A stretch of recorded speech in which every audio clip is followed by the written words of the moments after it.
ಈ ಥರ ಬಿಸಿ ಬಿಸಿ ರೈಸ್ಗೆ ಪಾಲಕ್ ಮತ್ತು ಈರುಳ್ಳಿ ಹಾಕಿರೋ ಚಟ್ನಿನ ಯಾವ ರೀತಿ ಮಾಡೋದು ಅಂತ ಇವತ್ತಿನ ವಿಡಿಯೋದಲ್ಲಿ ನೋಡೋಣ ಬನ್ನಿ ಫ್ರೆಂಡ್ಸ್. ಇದು ಚಪಾತಿ ಮತ್ತು ರೈಸ್ ಎರಡಕ್ಕೂ ಚೆನ್ನಾಗಿರುತ್ತೆ. ನೀವು ಕೂಡ ಒಂದ್ಸರಿ ಟ್ರೈ ಮಾಡಿಬಿಟ್ಟು ನೋಡಿ.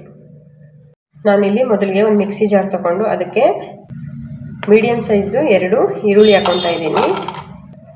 ಜೊತೆಗೆ ಒಂದು 4 ಬೆಳ್ಳುಳ್ಳಿ, ಸ್ವಲ್ಪ ಹುಣಸೆಹಣ್ಣು, 1 ಟೇಬಲ್ ಸ್ಪೂನಷ್ಟು ಕಾಶ್ಮೀರಿ ಲಾಲ್ ಮಿರ್ಚು, ಒಂದು ಅರ್ಧ ಟೇಬಲ್ ಸ್ಪೂನಷ್ಟು ಉಪ್ಪು.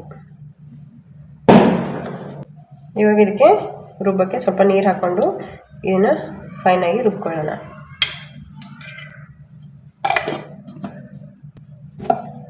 ನೋಡಿ ಈ ಥರ ಫೈನಾಗಿ ರುಬ್ಕೊಂಡಿದ್ದೀನಿ. ಮೊದಲಿಗೆ ಗ್ಯಾಸ್ ಮೇಲೆ ಒಂದು ಪಾತ್ರೆ ಇಟ್ಕೊಂಡು ಅದಕ್ಕೆ ಒಂದು 2 ರಿಂದ 3 ಟೇಬಲ್ ಸ್ಪೂನಷ್ಟು ಆಯಿಲ್ ಹಾಕ್ಕೊಳ್ಳಿ.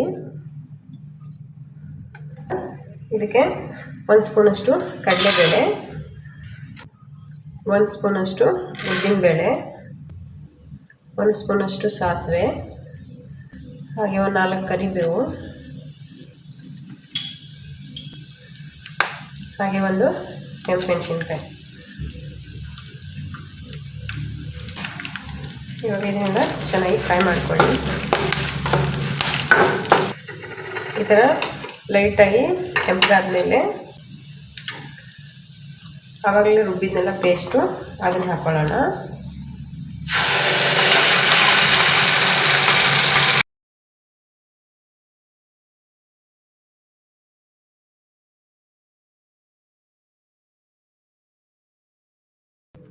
ನಾನಿವಾಗ ಇದಕ್ಕೆ 1 ಪ್ಲೇಟಷ್ಟು ಪಾಲಕ್ ಹಾಕ್ಕೊತಾ ಇದ್ದೀನಿ. ಇದನ್ನು ಸಣ್ಣ ಕಟ್ ಮಾಡಿಬಿಟ್ಟು ತೊಳ್ಕೊಂಡಿದ್ದೀನಿ.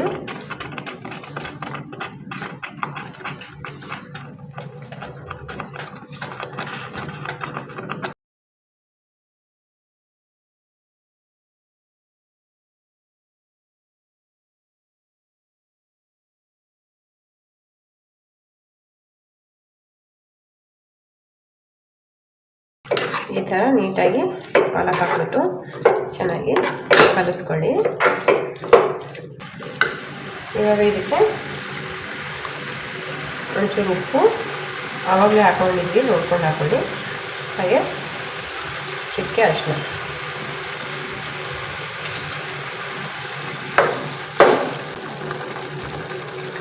ಚಿಕ್ಕ ಬಟ್ಲಲ್ಲಿ 1 ಬಟ್ಲಷ್ಟು ನೀರು ಹಾಕ್ಕೊತಾ ಇದ್ದೀನಿ.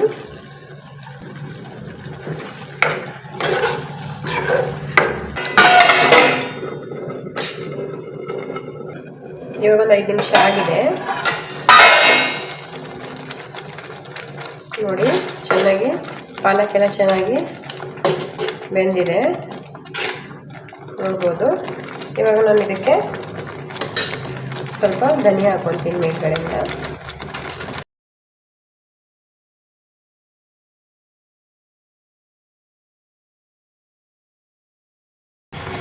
ಇಷ್ಟೇ ಫ್ರೆಂಡ್ಸ್, ಪಾಲಕ್ ಮತ್ತು ಈರುಳ್ಳಿ ಚಟ್ನಿ ರೆಡಿಯಾಗಿದೆ.